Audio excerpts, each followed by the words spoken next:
फडणवीस यांनी मुख्यमंत्री म्हणून राज्याचा विचार केला तर काळजीपूर्वक पाहू असं वक्तव्य संजय राऊतांनी केलंय। या त्यांच्या वक्तव्यावरून नवनीत राणा यांनी राऊतांना टोला हाणला। संजय राऊत यांचं सूरच बदलले नाही तर त्यांची दिशाही खूप लवकर बदलेल असं नवनीत राणांनी म्हटलंय। सोलापुरातील पदाधिकाऱ्यांनी दत्तात्रय भरणे यांना मंत्री करण्यासाठी अजित पवारांना पत्राद्वारे निवेदन केले। इंदापूर विधानसभा मतदारसंघातून राष्ट्रवादीचे दत्तमामा भरणे सलग तिसऱ्यांदा प्रचंड बहुमताने विजयी झाले। त्यामुळे पदाधिकारी यांनी दत्तात्रय भरणे यांच्या मंत्रिपदासाठी मागणी केली आहे। रुपाली चाकणकरांनी मुख्यमंत्रीपदाबाबत मोठं विधान केले। अजित पवार मुख्यमंत्री व्हावेत अशी इच्छा चाकणकरांनी व्यक्त केली आहे। तर दादांनी सीएम व्हावं ही कार्यकर्त्यांची इच्छा असल्याचं त्यांनी बोलून दाखवलं। सोलापुरातील पदाधिकाऱ्यांनी अजित पवार हेच मुख्यमंत्री व्हावेत अशी इच्छा व्यक्त केली आहे। लाडकी बहीण योजनेसंदर्भात अजित पवारांचं मोठं योगदान आहे, त्यामुळे दोन्ही महायुतीतील प्रमुख पक्षानं त्यांना पाठिंबा दिला पाहिजे अशी इच्छा कार्यकर्त्यांनी व्यक्त केली आहे। संजय राऊतांनी पंतप्रधान नरेंद्र मोदी आणि देवेंद्र फडणवीस यांना टोला हाणला।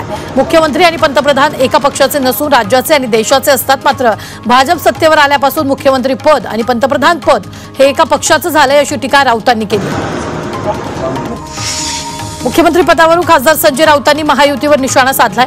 200 पेक्षा जास्त जागा जिंकलेल्या महायुतीला त्यांचा मुख्यमंत्री ठरवता येत नाही। भाजपकडे पूर्ण बहुमत असतानाही मुख्यमंत्रीपद का लटकून पडलंय असा सवाल राऊतांनी उपस्थित केला। छगन भुजबळांनी बाबा आढाव यांची पुण्यातल्या उपोषणस्थळी भेट घेतली आहे। यावेळी भुजबळांनी आढावांचं म्हणणं ऐकून घेतलंय। निवडणुकीत ईव्हीएम मध्ये घोटाळा झाल्याचा आरोप करत बाबा आढाव आत्मक्लेश उपोषण करतायत। विरोधकांच्या ईव्हीएमच्या आरोपावरून राधाकृष्ण विखे पाटलांनी निशाणा साधलाय। ईव्हीएमवर विश्वास नाही म्हणून लोकसभेच्या वेळी त्यांच्या खासदारांनी राजीनामा देऊन टाकायला हवा होता असं विखेंनी म्हटलंय। ईव्हीएम घोटाळ्याच्या विरोधकांच्या आरोपाला छगन भुजबळांनी प्रत्युत्तर दिलं। यंदाच्या निवडणुकीत माझं मताधिक्य कमी झालं, असं जर असतं तर मला 1 लाखाचं मताधिक्य असायला पाहिजे होतं, माझी मतं का कमी झाली असा सवाल भुजबळांनी केला। तर ईव्हीएम निर्जीव वस्तू आहे, त्यांच्यावर खापर फोडणं सोपं असल्याचं त्यांनी म्हटलंय। समीर भुजबळ हे कालही आमच्या सोबत होते, आजही आहेत आणि उद्याही राहतील असं वक्तव्य ज्येष्ठ नेते छगन भुजबळ यांनी केले। समीर भुजबळ यांनी राष्ट्रवादी काँग्रेसचा राजीनामा देऊन नांदगाव मतदारसंघातून शिवसेनेचे उमेदवार सुहास कांदे यांच्या विरोधात निवडणूक लढवली होती। त्यावेळी कांदे आणि भुजबळ यांच्यात जोरदार वादही झाला होता। मुख्यमंत्रीपदाच्या एकनाथ शिंदेच्या दाव्यावरून भाजप नेते राधाकृष्ण विखे पाटलांनी प्रतिक्रिया दिली आहे। एकनाथ शिंदे नाराज नाही, पक्ष नेतृत्व जो निर्णय देईल तो करतील अशी भूमिका त्यांनी घेतली असं विखेंनी म्हटलं। एकनाथ शिंदेंनी त्यांची भूमिका स्पष्ट केली आणि तीच आमच्या पक्षाची भूमिका असल्याची प्रतिक्रिया शंभूराज देसाईंनी दिली। तसंच पक्षाचे सर्व निर्णय एकनाथ शिंदेंना दिलेत आणि ते आम्हाला सर्वांना मान्य असल्याचंही ते म्हणाले। शिवसेना ठाकरे पक्षाचे यावेळी संजय दिना पाटील यांच्या खासदारकीला आव्हान देणारी याचिका उच्च न्यायालयानं फेटाळली आहे। उमेदवारी अर्ज भरताना वडिलांच्या नावासह आईचं नाव समाविष्ट करणं आवश्यक आहे, मात्र पाटलांनी उमेदवारी अर्जात आईच्या नावाचा उल्लेख न केल्यानं त्यांना आव्हान देणारी याचिका दाखल करण्यात आली होती। पालघरमध्ये डहाणू मतदारसंघात भाजपमध्ये अंतर्गत वाद चव्हाट्यावर आला। भाजपचे उमेदवार विनोद मेढा यांचा पराभव झाला, त्यावरून भाजपचे माजी उपाध्यक्ष प्रशांत पाटील यांनी फेसबुक पोस्ट केली। आपल्याच लोकांनी आपल्या उमेदवाराचा पराभव केला असा आरोप त्यांनी केला।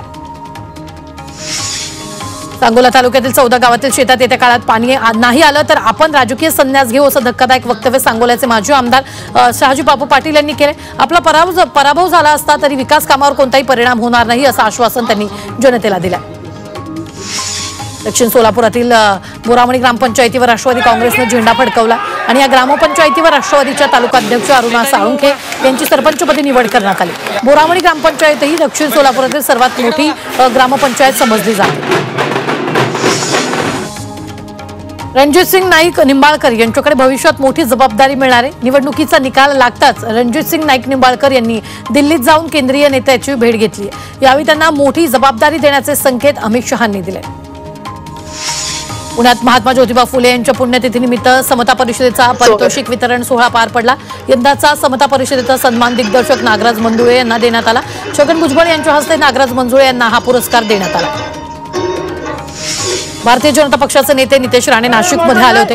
तर नाशिकच्या पाथर्डी फाटा परिसरात त्यांचं फटाक्यांच्या आतिषबाजीसह जेसीबीच्या साहाय्यानं फुलांचा वर्षाव करत स्वागत केलं। शिवसेनेचे नेते रामदास कदम यांनी सहकुटुंब शिर्डीत जाऊन साईंचं दर्शन घेतलं आणि महाआरती केली।